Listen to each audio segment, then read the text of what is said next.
Greetings, hello, welcome to Wednesday, April 8th, 2020. I miss you guys if you didn't know that. Thanks for being awesome. Thanks for being you. Thanks for being smart. I really appreciate all that you're doing. First of all, thank you for watching the videos, for turning your work in, and for communicating with me on Hangouts or emails. I really appreciate that. I apologize for not doing a hangout yesterday. I was at school most of the day and had a couple of meetings I had to be at, and then just was really busy with a lot of other things.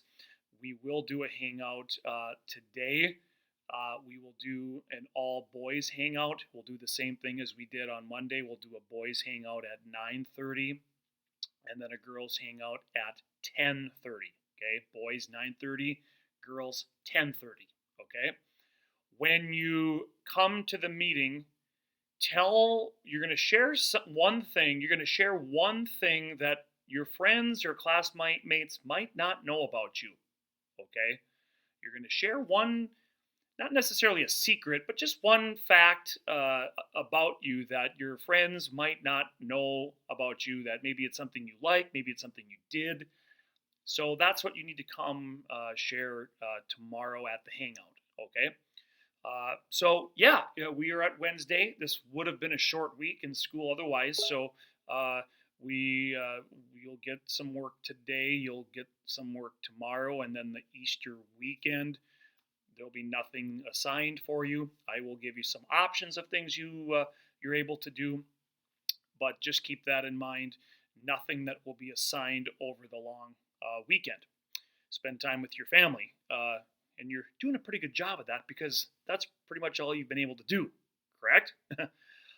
So, have a couple of kind of not so good things to share too in my life. First of all, my son Luke, when he was 1 year old, I think I told you this when he was one. He had an accident where he fell on the sidewalk and he chipped his two front teeth. And we knew at some point it was possible that he'd have to have one or two of them pulled out. And he has what's called an abscess tooth. So he has to get that pulled out tomorrow. So I'm kind of worried about him. Hopefully that goes okay. And then too, last week, I had a relative pass away. My aunt passed away. And those of you, you're old enough now to realize, and you've probably been around and you've had a loved one pass away. And it's never an easy thing. It just, everything that's going on too right now, it makes things weird. That was a couple of not so good things. But one thing when someone does pass away, when that happens, one really good thing about that is it does bring people together. And yeah, we can't come together and meet right now, but we've shared a lot of pictures from the past, not only of with my aunt, but just of other people as well. So at the end of this video, my mom and my brother found some pictures of me when I was really young. So that kind of cheers me up. It cheers all of us up when we see old pictures and we see what we looked like many years ago. So I will show you those at the end of the video. For those of you that have had that situation where you've lost a loved one, what you can do to continue their memory is just to continue to share stories about them, talk about them, ask your parents, ask other relatives, tell me more about, your relatives that are no longer with you. And if you want to find out more about you, tell your parents, ask them, Mom, what was I like when I was little? Was I whiny? Did I sleep good? Did I get into trouble? Parents love to tell you that stuff. And then you ask them, well, what were you like? Talk to your grandparents. Say, Grandma, what was Mom really like when she was a kid? Parents and grandparents love to tell you those stories. So I think more than ever, this is a perfect time to be doing that.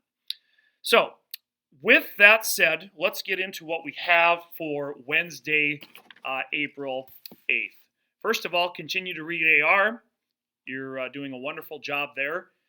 just so you know, you still have your goals, okay? And even worst case scenario, if we do not come back to school, there will be some kind of AR reward for everybody. I don't know what that's going to be yet. And the second thing, you keep your points. Your points aren't going anywhere. So whenever school opens up and the next time you AR shop, the points you've earned, you'll have them. Okay, so just bear that in mind. One other thing too, I'm just thinking about this. We talked about at our teacher meeting about the DQ award. Okay, so we still will be giving those out. Again, I'm not certain how that's going to work in my classroom, but I do want to let you know that there are 3 of them left. So I think part of it I will weigh on just, are you getting your work turned in on time? Are you turning in your work? That's going to be probably a big factor right now. Are you, extra things? Are you doing some IXL at home? Are you,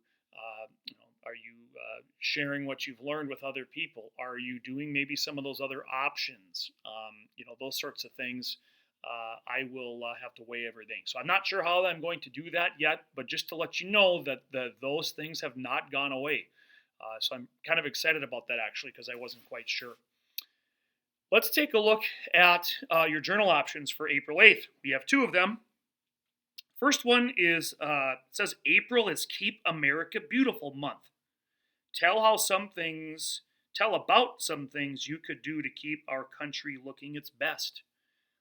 Is it simply, raking your yard when there are leaves on the ground? Is it picking up trash? Is it maybe you have an old building or a shed? Could you go out and repaint it? Let's say you're at a park in town or the school and you notice that something's broken.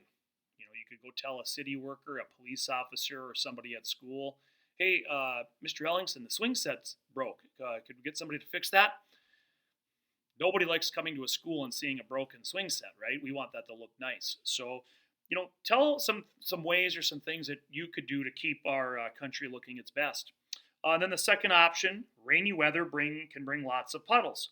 Write a story involving a big puddle of water. Well, you saw my version of the mud swamp. Make up a story about some big puddle of water and, maybe it swallowed somebody whole. Maybe a dinosaur popped out of it. I don't know. Make up a little story there. Use your imagination. Okay, so those are the reading options. Oh, as well, you have your week 7 studies weekly as well. I will get into that here in just a moment.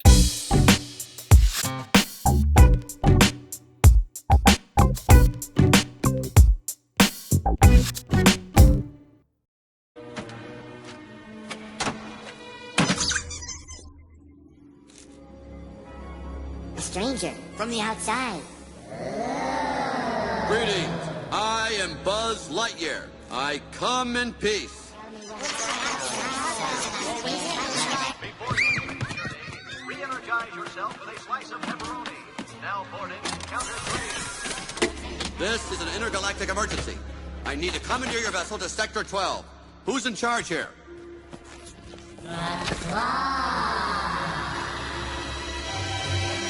Claw is our master. Claw chooses who will go and who will stay. This is ludicrous. Hey, Bozo, you got a brain in there? Take that! Oh, no. Sid, get down! What's gotten into you, Sheriff? You are the one that decided to climb into this. The claw. It moves.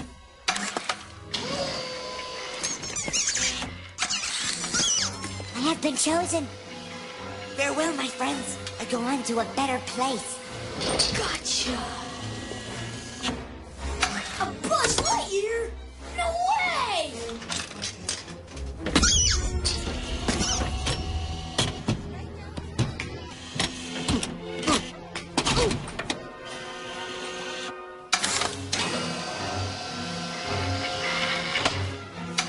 Yes!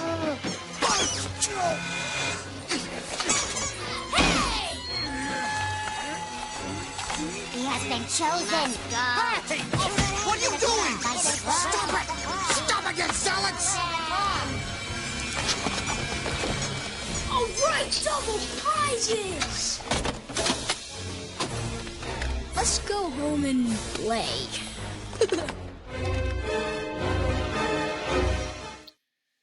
Love that movie, Toy Story. That's probably my favorite scene. The claw. I have been chosen. I remember that movie. That movie came out in the year 1995. I remember being in 8th grade, and that movie came out. It was a big deal because it was the first animated movie that the characters looked realistic, like truly realistic.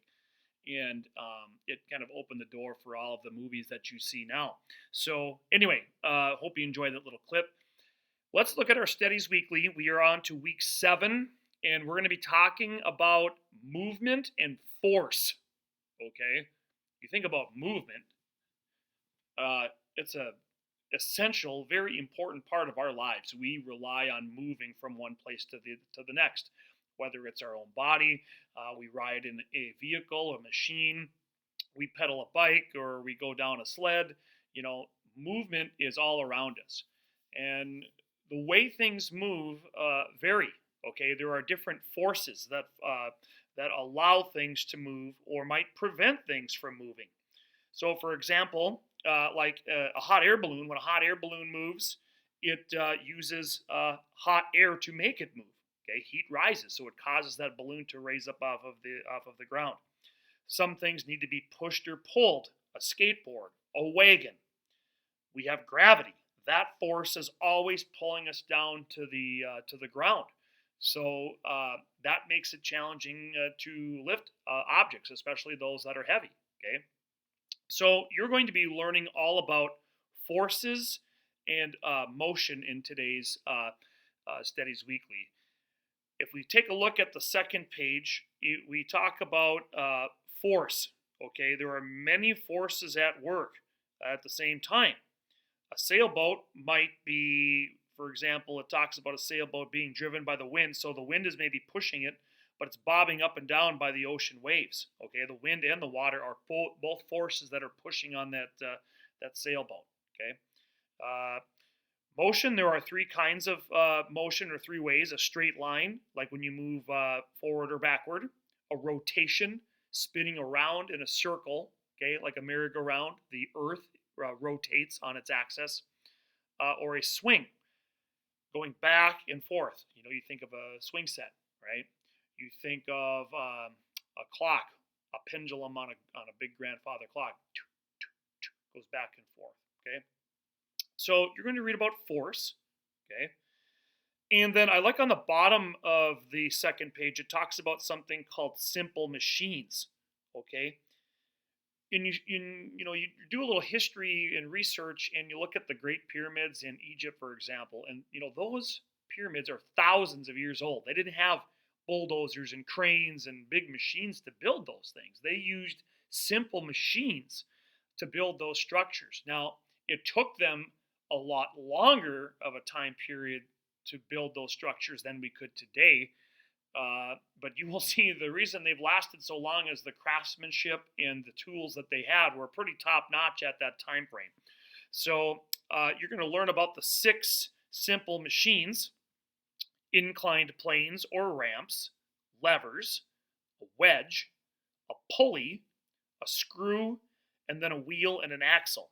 Okay, so what I challenge you to do is go around your home and see if you can find any simple machines. You probably use some of them at home, on the playground, school, when you're here the next time. You're at your grandma and grandpa's, you're in the shop, you're in the barn. I bet you there's simple machines all over the place. So take a look at simple machines. Also, if you want to learn more, you can certainly go on to Brain Pop and check out a video there. We look at the third page. We're continuing to talk about force. 3 things on the top left. We are talking about power, mass, and friction. Okay? Power is how much work you do in a certain time.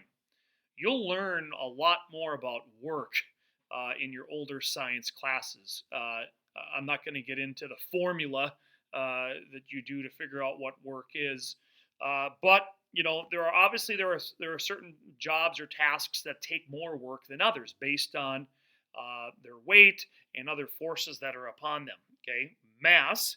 Okay, we've talked about matter. Okay, and mass is how much matter is packed into something. A rock and a piece of foam might have in the picture the same size, but the rock has more mass. It's more condensed, which makes it heavier than the piece of foam. Okay, so more force is needed to move that rock. Then something called friction. Friction is a force that tries to slow or stop an object that's moving. Okay, when you're like on a frozen lake or like ice on the ground, you slip easily, correct? It's because there's no friction. Okay, sometimes that's bad. When you're walking on a sidewalk, you want to have friction so you don't slip and you fall down. But if you're on that sledding hill, you don't want a lot of friction because you want to go down as fast as you can down that hill. Think about people that play basketball. Your tennis shoes. You want friction on your tennis shoes, so when you're dribbling with that basketball, and let's say you need to stop and pivot or stop and take a jump shot, you want your feet to be able to stay in that place so you can get your feet ready and get your arms up and hands up and shoot that jump shot and make a basket for your team. Tires on your car. Okay, your tires want to have friction so you don't slide all over the place, okay? And when your tires start to lose friction, then we need to get those replaced, or you're going to end up with a flat tire or worse, okay? So we're going to talk about friction, and then a couple of other articles. You got one that's talking about sound, okay, and there's a little experiment there. Cool, a little piece of information about the Statue of Liberty. You've got another experiment, it says all about force. You probably have all of these things at home. A bouncy ball, crumpled piece of paper, a rock, size of your fist. You have a flat table or desk. Masking tape, that's that white tape. If you don't have that, you could probably substitute regular clear tape or duct tape or electrical tape. That's the black tape your dad or mom might have around. A pencil, and then some kind of a tape measure or stick, okay? And then you're going to learn about a guy named Sir Isaac Newton. Oh man, Sir Isaac Newton. He thought of the idea of gravity, okay? That there is this force that pulls everything down to the earth. Before him, no one really had thought of this as a thing. So you can read about Mr. Newton. Then on the back, a couple things I want to just highlight. Talking about shoes, there's another little activity you can do. Which shoe has the best friction? Okay, so if you want to have a type of shoe, let's say you just want to go, take a walk. You want to climb mountains. You want to play basketball. You want to play football or soccer or any other sport activity. A certain shoe might be better than another one. So there's another activity there. And then you have another activity called a force meter. Okay, I'll let you check that out. Your only assignment is to do the crossword puzzle. Again, you have 8 different terms, okay? So you have 8 terms to try to figure out. Get those done, take a picture of it, send it to me, and you are ready to rock. So we're going to switch gears here, get to math. You have 2 simple worksheets to do. No math journal, no fancy schmancy lesson today. Leave your whiteboards alone. If you want to keep working on that multiplication, go to iExcel, go to those skills that are starred under H, and knock yourself out. Keep practicing those skills on the multiplication. We'll be coming back to that. So you should have 2 sheets for today. One is a half a sheet that says 7-2. The other one is 7-3. Okay, so have those ready. I'll go through them here quickly. On 7-2, okay, you have a young lady. Her name is Mrs. Reyes. Okay, and she wants to plant some tomato plants in her garden. She has, we have the picture of the garden on the bottom left, and she knows in 1 square yard, okay, in 1 square yard, she can get about 10 plants in 1 square yard, okay. She doesn't want to count the entire garden, but she figures out in 1 square yard, she has 10. So by looking at the garden, about how many tomato plants would she have in the entire garden? Okay. Maybe you want to draw a picture. Give me a number model or 2, how you got to your answer. And then put your answer on the bottom where it says my estimate with your unit. What is she counting? What are we talking about? And put a number model on the bottom there so I have an idea of how you got that instead of just you pick some random number out of the sky or, mom or dad told you the answer, which I know they wouldn't do. Prove it to me, okay? This one should take you like 2 minutes tops, okay? And then the other sheet, the 7-3 sheet right here, let's take a look at that. You're just doing a little review work on using a bar graph, okay? You will see bar graphs for the rest of your life, not only in your assignments, but you might be reading an article in a newspaper or magazine. You might be seeing things about the coronavirus on the news, and they might have a bar graph. Sports, there's bar graphs. You name it, okay? All you're going to do is you're going to answer questions 1 through 4. Okay, now 1 through 3, you will use the graph. Question 4, you're going to make up a problem. Okay, you're going to create a number story. I want you to write your own problem using the information from the graph that, if you were the teacher, you could create a question and give it to somebody else for an assignment. Okay, so that's it for those 2 worksheets. Again, should not take you a tremendous amount of time.